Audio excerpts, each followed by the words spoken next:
अगर आप मेरे चैनल में नए हैं तो इसे सब्सक्राइब कीजिए ताकि नया वीडियो आपको सबसे पहले मिले। और अगर ये वीडियो पसंद आए तो इसे लाइक कीजिए। और अगर आपको ऑफलाइन क्लासेस चाहिए तो सारी डिटेल्स मेरे डिस्क्रिप्शन में है, so please check it. Thank you. Back to Siddhi Vinayak classes.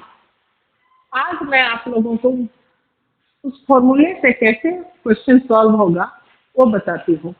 Question is Rajesh purchase a radio set for ₹300 at a profit 25%। Find the selling price of radio set. Last video में मैंने आपको एक फॉर्मूला बताया था, SP is equal to 1 plus profit by 100 into CP। यहाँ पर हमें selling price निकालनी है, तो इस फॉर्मूले से बहुत आसानी से ये क्वेश्चन सॉल्व हो जाएगा। यहाँ 1 प्लस प्रॉफिट है हमारा 25%, देन राइट 100 एंड CP है हमारा 300। ये एक फ्रैक्शन है।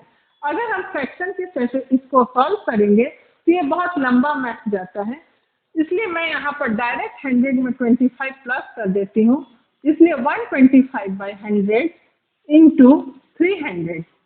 अब इसको हम इसमें स्मॉलर डिजिट में चेंज करेंगे, 0 0 कट, एंड यहाँ पर हमारे पास कुछ भी नीचे नहीं बचा है। 125 इंटू 3, 3 5 जा 15, 3 2 जा 6, 1 7, 3 1 जा 3, 375 is the selling price of the radio. This is the answer. Thank you, children.